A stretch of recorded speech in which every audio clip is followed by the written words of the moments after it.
అందరికీ వందనములు. దేవుని నామమున స్తోత్రములు. ఎలా ఉన్నారండి? బాగున్నారా? మంచిది.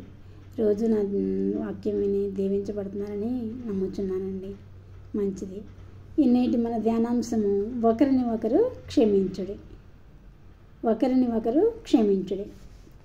ఎఫెసీయులకు రాసిన పత్రిక 4:32.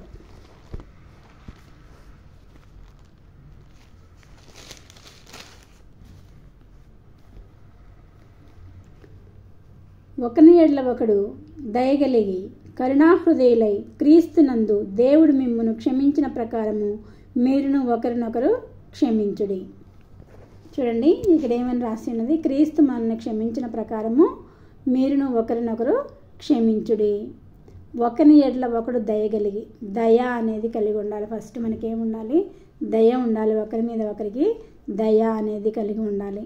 తర్వాత కరుణాహృదయులై, కరుణ కలిగిన హృదయం కలిగిన వారమై దేవుడు మిమ్మును క్షమించిన ప్రకారము మీరును ఒకరినొకరు క్షమించుడి. దేవుడు మనల్ని క్షమిస్తున్న మనం ఎంతో ఘోరమైన పాపులమే. ఆయన మనల్ని క్షమించి మన కోసం ఆయన సిలువలో రక్తాన్ని కార్చి ఉన్నాడు. తండ్రి, వీరేమి చేయుచున్నారో వీరెరుగురు కనుక వీరిని క్షమించమని చీరలు కొట్టే వాళ్ళని కూడా ఆయన క్షమించడం జరిగింది. ఆయన్ని చంపుచున్న వారిని కూడా క్షమించడం అనేది జరిగింది. కాబట్టి దేవుడు మనల్ని క్షమించిన ప్రకారం మనము ఒకరిని ఒకరు క్షమించుకొనవలెను అని గ్రంథంలో చెప్పుతున్నది. క్షమించుట అను పదము 490 సార్లు మన బైబిల్ గ్రంథంలో కనబడుచున్నది. ఎన్నిసార్లు? 490 సార్లు క్షమించుట అను పదము రాయబడి ఉంది. అంటే ఎంత గొప్పదో చూడండి. క్షమించటం అనేది అన్నిటికన్నా గొప్పది గుణం అండి. అన్నిటికన్నా గొప్ప గుణం ఎవరు చేయగలిగారండి? యేసయ్య మాత్రమే చేయగలిగాడు. మనమైతే ఈ లోకంలో ఒకరినొకరు క్షమించుకోవాలని మనకు కూడా మాదిరిగా ఆయన అందరినీ క్షమించి లోకం నుండి వెళ్ళిపోవడం జరిగిందండి. ఆయన మరలా తిరిగి వస్తారండి.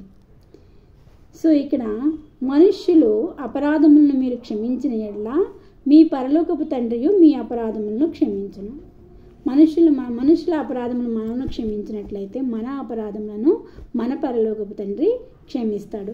మనం ఒకవేళ ఎవరిని క్షమించకపోయినట్లయితే మన అపరాధములు కూడా క్షమించబడవండి. ఎవడైనా తనకు హాని చేసిన యెడల ఒకని యెడల ఒకడు సహించుకొని ఒకరినొకడు క్షమించుడి. ప్రభువు మిమ్మల్ని క్షమించిన అలాగున మీరును క్షమించుడి. ఎవరైనా మీ యందు తప్పుగా హాని చేసిన యెడల అతన్ని క్షమించాలి. ఒకరి యందు ఒకరు సహనం కలిగి క్షమించుకోవాలి అని యేసయ్య చెప్తున్నాడు. ప్రియులారా, మీకు మీరే పగ తీర్చుకొనవద్దు, దేవుని ఉగ్రతకు చోటియ్యుడి. పగ తీర్చుకొనట నా పని, నేను ప్రతిఫలం ఇత్తును అని ప్రభు చెప్పుచున్నాడు. ఎవరైనా మన పక్షంగా తప్పు చేసి ఉన్నట్లయితే మనం పగ తీర్చుకొనవద్దు, ఆ పని యేసయ్య చేస్తాను అంటున్నాడు. నేను ప్రతిఫలం ఇస్తాను వారికి, మీరేమీ కూడా పగ తీర్చుకొనవద్దు అని అంటున్నాడు యేసయ్య. ఇక్కడ పగ తీర్చుకొనకుండా ఉండడం వల్ల ఎంత మేలు కలుగుతుందంటే, పగ క్షమించడం అనేది మనలో నుండే వస్తుందండి. మనకి మంచి మనసు కలిగి ఉంటే మనం అందరినీ కూడా క్షమిస్తాము. క్షమించడం అనేది మన నుండే వస్తుంది. తర్వాత క్షమించడం అనే పదము ఆరోగ్యాన్ని పెంచుతుంది. క్షమించడం వలన ఏమవుతుందంటే, ఒక వ్యక్తి మన మీద ఏమైనా తప్పు చేసినట్లయితే, హాని చేసినట్లయితే అతను మనం క్షమించినట్లయితే అతను మనం ప్రతిసారి గుర్తు చేసుకోవాల్సిన అవసరము ఉండదు. కానీ అతన్ని క్షమించకుండా అతను నాకు ఆ హాని చేశాడు కాబట్టి నేను కూడా అతనికి ఏదో ఒక హాని చేయాలంటే ప్రతి క్షణం అతని గురించి మనం ఆలోచించవలసి వస్తుంది. అప్పుడు మన మనసుకి శాంతి ఉండదు, బీపీ పెరుగుతుంది, వాడిని ఏం చేయాలా ఏంటి అని అనవసరమైన అనారోగ్య పరిస్థితులు మనం తెచ్చుకుంటామండి. క్షమించడం వలన మనకి ఆరోగ్యము పెరుగుతుంది. ఎందుకంటే ఒక్కసారి క్షమించామంటే అతను మనము జ్ఞాపకంలోకి రాడండి. నేను నా జీవితంలో ఎవరైనా నన్ను తప్పుగా ప్రవర్తించిన నేను వారిని క్షమించి వదిలేస్తానండి. ఇక వాళ్ళు నా జీవితంలో నాకు గుర్తు రావడం అనేది జరగదు. అదే మనం క్షమించలేదనుకోండి, వాళ్ళు ప్రతీకారం చేయాలంటే ప్రతిసారి మనం వాళ్ళని గుర్తు చేసుకోవాల్సి వస్తుంది. కాబట్టి మనము మన ఆరోగ్యము పెంచుతుంది. క్షమించడం అనేది మన ఆరోగ్యాన్ని పెంచుతుంది.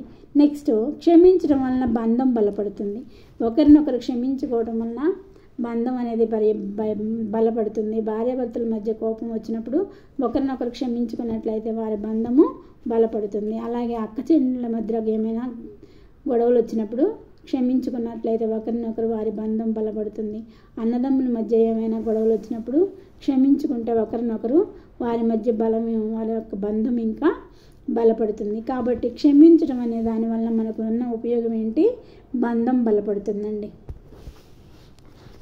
కాబట్టి మనం క్షమించడం అనేది నేర్చుకోవాలి. అందుకు నేను అతనితో ఇట్లని 7 మార్లు పేతురు గారు ప్రభువైన యేసు దగ్గరికి వచ్చి ఏమడుగుతున్నారంటే, ప్రభువా, నా సహోదరుడు నా ఎడల ఏమైనా తప్పు చేస్తే నేను 7 మార్లు క్షమిస్తే చాలా అని అడిగారండి పేతురు గారు. అప్పుడు ప్రభువైన యేసు ఏం చెప్తున్నారంటే, 7 మార్లు కాదు, 70 ఏండ్ల సార్లు నువ్వు అతన్ని క్షమించాలి అని చెప్పారు.